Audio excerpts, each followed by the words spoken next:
Halo, selamat siang pemirsa. Berjumpa lagi dengan saya Ratu Dianti dalam program Bayangkara Inspiratif. Selama 1 jam ke depan, kami akan menghadirkan sosok anggota Polri yang menginspirasi, memiliki prestasi dan tentunya membanggakan institusi Polri.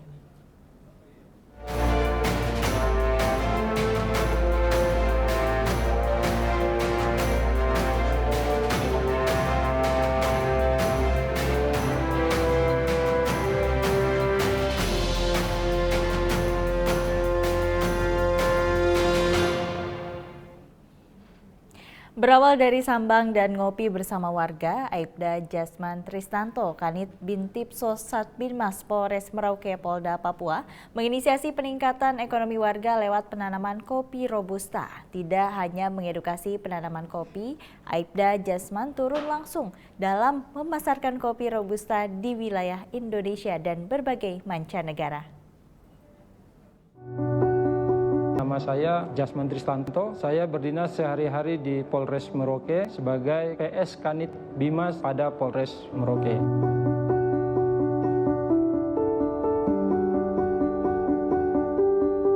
Kalau kopi ini saya ketemunya itu di tahun 2020 ketika saya berdinas sebagai Kanit Binmas di Polsek Muting di satu kegiatan acara di kampung waktu itu, dan saya disuguhkan dan saya merasa ini bukan kopi yang seperti dijual pada umumnya. Dan saya bertanya dan penyampaian dari tuan rumah, mereka ada memiliki pohon kopi. Kemudian setelah saya tanya, saya bilang boleh beli, boleh. Saat itu saya beli dengan harga 5.000. Ketika saya bawa kopi itu ke Jakarta dan diuji lab, ternyata alhamdulillah kopinya masuk dalam nilai scoring adalah 7,7, masuk dalam very good atau kopi baik.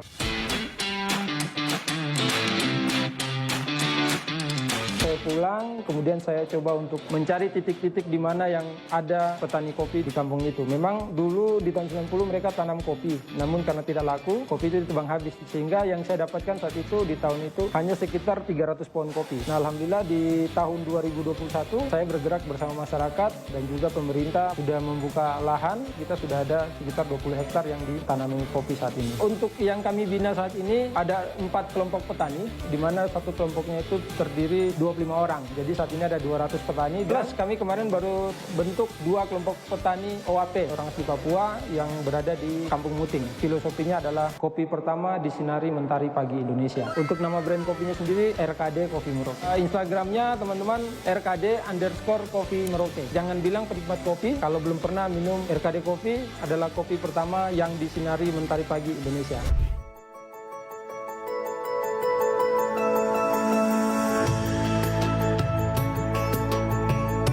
Alhamdulillah kepada Allah Subhanahu wa Ta'ala, dan juga buat keluarga saya, terutama almarhum Bapak, Ibu, dan istri, dan Kapolres Merauke, Pak Kasat Bimas, dan juga rekan-rekan Bimas di Merauke. Saya sangat terharu karena ini merupakan penghargaan saya pertama dari institusi Polri, khususnya dari Bapak Kabar Hakam. Ini menjadi penyemangat saya untuk terus melayani masyarakat di mana tempat saya bertugas.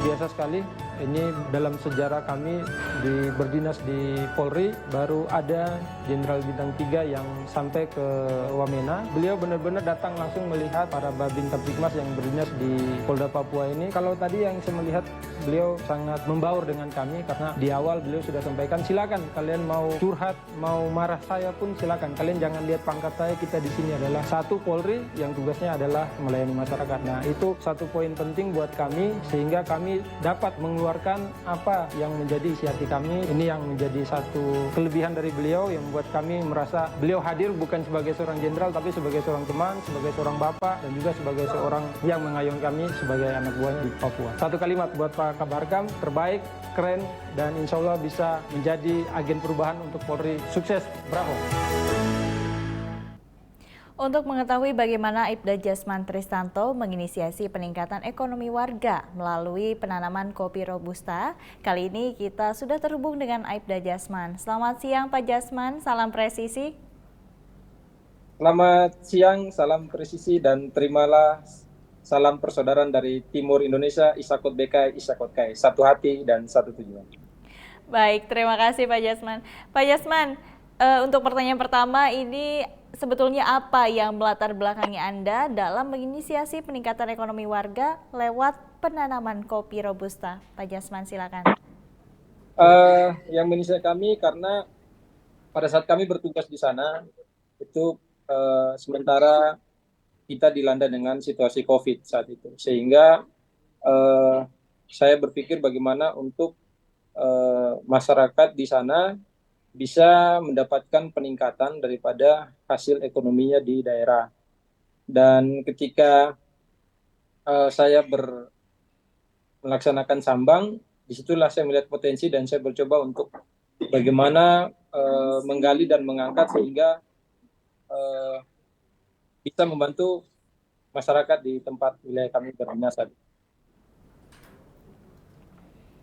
Baik, Anda sempat mengukur kualitas kopi warga ke Jakarta. Dapat dijelaskan terkait giat tersebut, Pak Jasman? Ya, baik. Jadi sebelumnya Kak, saya tergabung dalam Asosiasi Kopi Indonesia atau ASKI, di mana di setiap anggota asosiasinya itu saat itu ada namanya program kurasi kopi. Nah, sehingga dari kopi yang punya warga itu saya melakukan penyortiran di kedai kami dan saat itu kami kirim sampel ada sebanyak 3 kilo untuk dilakukan uji lab.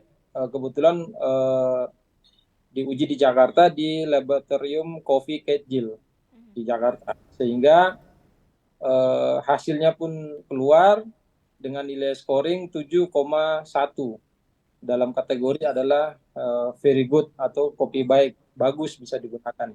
Itu adalah hasil uji lab yang mana kopi itu belum dirawat, belum di apa, belum mendapatkan sentuhan atau perawatan yang baik oleh para petani. Jadi baratnya itu kopi dari yang dibiarkan saja hidup dan tumbuh seperti itu. Baik, lalu kemudian setelah mengetahui kualitas kopi yang istimewa, apakah Anda langsung berebut dengan aparat desa dan warga untuk pengembangan kopi Robusta ini, Pak? Ya, benar Kak. Jadi ketika mendapatkan nilai yang bagus itu, kemudian saya kembali ke kampung, saya bersama Pak Kampung dan ada satu penggagas kami, almarhum Mbah Mun waktu itu, yang kami bertiga itu berembuk di rumah kepala kampung menyampaikan bahwa hasilnya bagus dan ini bisa menjadi potensi di kampung ini untuk kita berdayakan ke depannya. Hasil akhir kemudian saya minta Pak Kampung untuk kumpulkan warga kampungnya yang dulu pernah menanam kopi. Setelah kita kumpulkan, kita adakan pertemuan, saya sampaikan maksud dan tujuan dan informasi bahwa kopi yang tidak dirawat saja hasilnya bagus, apalagi kita. Nah, akhirnya terbentuklah 4 kelompok petani. Setelah terbentuk, saya mendaftarkan ke Kementan di Kementerian Pertanian, tentunya melalui Dinas Pertanian di Kabupaten Merauke.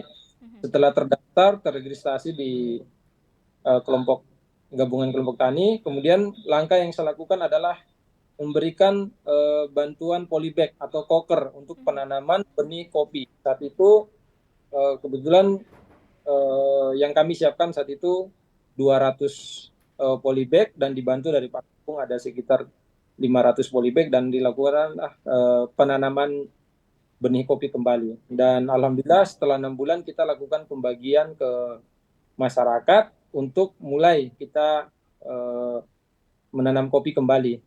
Seperti itu. Baik, Anda juga memanfaatkan lahan tidur menjadi lahan produktif. Bisa dijelaskan terkait kegiatan ini, Pak? Lahan tidur ini digunakan sebagai lahan produktif, ditanami apa begitu, Pak? Baik, Kak. Jadi perlu saya jelaskan bahwa saat para warga ini masuk di tahun 90-an sebagai warga transmigrasi di Kampung Agung, mereka itu sudah melakukan penanaman kopi. Namun setelah mendapatkan hasilnya tidak dapat dijual di pasaran karena tidak ada pasar, ditebang dan diganti dengan tanaman karet. Dan tanaman karet gagal pun diganti dengan mente. Setelah mente gagal, akhirnya lahan mereka tinggalkan saja seperti ditinggalkan, tidak digarap lagi. Dan di tahun 2015 itu ada program dari pemerintah untuk pembukaan lahan sawit, sehingga para petani itu memiliki lahan 2, itu diserahkan ke perusahaan untuk dikelola sebagai lahan sawit. Namun untuk lahan tidurnya itu berada di lahan satu, seluas 1 hektar. Jadi setiap keluarga di sana itu memiliki 3 lahan. Yang pertama adalah lahan pekarangan, lahan satu, dan lahan dua. Nah, yang lahan yang tidak tergarap ini ada di lahan satu. Dan inilah yang kita manfaatkan untuk petani di sana melakukan secara swadaya membuka lahan baru. Namun di tahun ini, insya Allah sudah masuk dalam program pemerintah daerah Kabupaten Merauke, akan dibuka kebun rakyat seluas 100 hektar dari setiap petani yang sudah terdaftar dalam kelompok tani, seperti itu kan. Baik, Anda juga membentuk kelompok tani dalam pengolahan kebun kopi. Apa sebetulnya manfaat dari kelompok tani tersebut, Pak Jasman? Alhamdulillah untuk manfaat daripada kelompok tani ini akhirnya dari kampung sudah mulai menyiapkan namanya BUMDes, Badan Usaha Milik Desa, dan BUMDesnya sudah mulai terbentuk, dan alhamdulillah di tahun yang sama juga dari kelompok Mekarsari itu mendapatkan satu bantuan alat-alat produksi pasca panen diberikan oleh pemerintah Kabupaten Merauke melalui Dinas Pemberdayaan Kampung. Jadi dampak dari itu ada satu BUMDes yang dibentuk sehingga menjaga kestabilitas harga kopi dan juga komoditi lainnya, seperti itu. Baik, Pak Jasman, biasanya Anda panen kopi dalam setahun ini berapa kali, Pak? Untuk kopi sendiri Kak, itu mulai dari bunga sampai dengan panen adalah waktunya 6 bulan. Dan dalam setahun kita 2 kali panen. Dan untuk saat ini karena ini sudah masuk tahun ketiga, di mana lahan yang kita buka kemarin 20 hektar itu masih, kalau di dalam ilmu perkebunan dikatakan posisi kopi masih belajar buah. Jadi untuk panenannya 6 bulan ini baru sekitar hampir 1 ton. Seperti itu. Baik. Kabarnya Anda dan warga juga mendapatkan sumbangan peralatan pengolahan kopi. Bisa dijelaskan sumbangan ini didapatkan dari mana, Pak? Baik. Jadi untuk warga kelompok tani yang tadi saya sampaikan dari Mekarsari itu mendapatkan bantuan dari pemerintah Kabupaten Merauke, dari Dinas Pemberdayaan Kampung. Saat itu saya membantu dari kampung untuk menyusun apa saja yang dibutuhkan. Jadi yang alhamdulillah kemarin sudah didapatkan oleh petani itu ada mesin roasting, mesin penyarai kopi, kemudian mesin penggilingan kopi, kemudian mesin profiler. Profiler itu untuk pengupasan kulit kopi. Dan itu semua sementara masih disimpan di kantor kampung sambil menunggu kantor BUMDesnya ini selesai dikerjakan dan dilakukan sosialisasi dan mengajar kepada pemuda yang ada di kampung untuk bisa menggunakan alat-alat itu. Seperti itu. Untuk mengenalkan produk kopi, warga dan Anda juga sering melakukan pameran ke beberapa daerah bahkan sampai ke Turki. Bisa diceritakan Pak terkait hal ini seperti apa? Baik Kak, jadi awalnya ini memang untuk mempromosikan kopi ini merupakan bentuk daripada tanggung jawab moral saya selaku orang yang ibaratnya memberikan virus kepada petani untuk bagaimana mereka mau tanam kopi kembali. Dan pada saat saya mengajak tanam kopi kembali, pertanyaan petani cuma satu. Ketika kopi kami banyak, siapa yang mau beli? Seperti itu Kak. Jadi akhirnya saya pun saya bertanggung jawab, saya bilang ketika saya meminta petani tanam kopi, saya tentunya akan mencari peluang pasar yang baru, karena untuk saya mengakomodir ketika nanti kopi ini sudah banyak, tentunya saya sendiri tidak akan mampu untuk bisa melakukan pembelian, sehingga dengan teknik mempromosikan ke tingkat nasional maupun internasional, ini salah satu bentuk tanggung jawab moral saya kepada petani, sehingga ketika hasil kopi ini melimpah, kita sudah mempersiapkan pasarnya, seperti itu kan. Jadi kopi ini tidak mubazir, dan mereka mengalami pengalaman di tahun 2000 itu mereka kecewa dengan hasilnya, dan akhirnya memotong pohon-pohon kopi yang sudah ditanam beberapa tahun yang lalu. Seperti itu, Kak. Dan untuk pamerannya sendiri yang saya bawa promosinya saat itu di tahun 2021 itu ada Bekasi Coffee Week, kemudian ada Kopi Culture di daerah Kemang, Bekasi Otonomi di daerah JCC. Jadi mungkin kalau untuk event nasional itu sudah hampir 10 event yang kami ikuti, dan alhamdulillah dari event itu saya pun menggandeng dengan pemerintah setempat ikut kegiatan, dan alhamdulillah kita mendapatkan buyer yang meminta hasil kopi kami ini bisa tidak dikirimkan ke Timur Tengah sebanyak 20 ton per bulannya. Ya, akhirnya dari tantangan ini ketika ada hal yang ini kita temukan, ya kita kembali ke pemerintah daerah untuk bagaimana bisa bersinergi antara Polri dan pemerintah daerah dan petani untuk menjawab tantangan ini ke depannya.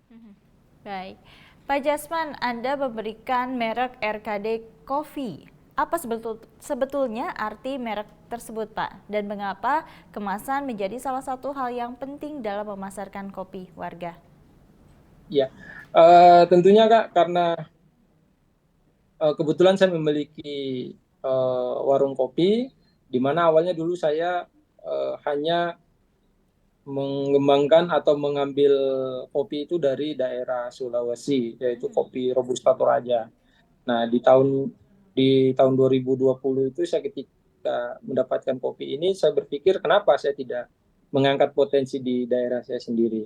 Akhirnya ketika saya meminta ke petani bilang, Pak, kami cukup menanam, Pak. Nanti untuk selanjutnya Bapak tolong bantu kami, karena kalau ini ada mata rantai. Kalau kopinya Bapak laku, berarti kan kopi kami juga diserap dari Bapak. Sehingga ketika ada obrolan seperti itu, akhirnya oke.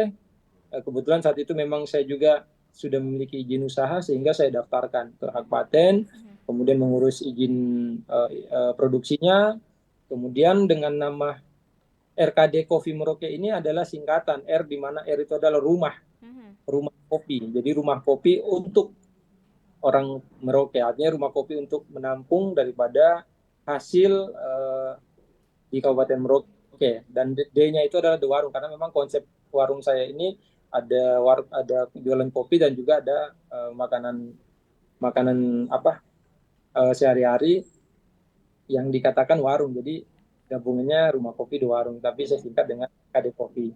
Seperti itu. Baik, Anda juga mendapatkan penghargaan dari berbagai institusi. Apa saja penghargaan yang pernah Anda raih, Pak Jasman? Kalau untuk penghargaan, alhamdulillah dari beberapa kegiatan eksibitor di luar, itu dari Apkasi, otonomi khusus di Jakarta, kemudian yang terakhir ini kemarin dari Bapak Kabaharkam mendapatkan Fit Papa Brahma, di mana penghargaan itu yang mengandung arti menjaga keseimbangan alam semesta. Itu terakhir kemarin di Wamena. Seperti itu, Kak. Dan baik, beberapa kegiatan lain kemarin terakhir yang dari Turki, itu kami dari Turki mendapatkan penghargaan karena keikutsertaan dalam pameran Halal Expo Turki 2020. Baik, Pak Jasman, singkat saja terakhir, pesan apa yang dapat Anda sampaikan kepada warga tentang pentingnya keuletan dalam berusaha hingga mendapatkan hasil yang maksimal? Silakan, Pak. Pesan saya buat warga dan juga buat teman-teman Bayangkara se-Indonesia, dalam satu usaha diperlukan fokus terhadap apa yang telah kita lakukan. Dan yakinlah apa yang kita lakukan ini benar, tentunya dapat mengangkat potensi masyarakat dan juga mengangkat nama baik Polri. Tidak perlu melihat kiri kanan, tetap maju, bergerak dan fokus. Karena kalau kita fokus dengan apa kita kerjakan, tentunya akan mendapatkan hasilnya juga maksimal. Seperti itu. Baik. Terima kasih Aibda Jasman Tristanto, Kanit Bintipsos Satbinmas Polres Merauke, Polda Papua, sudah bergabung bersama kami dalam Bayangkara Inspiratif. Salam presisi, Pak. Salam presisi.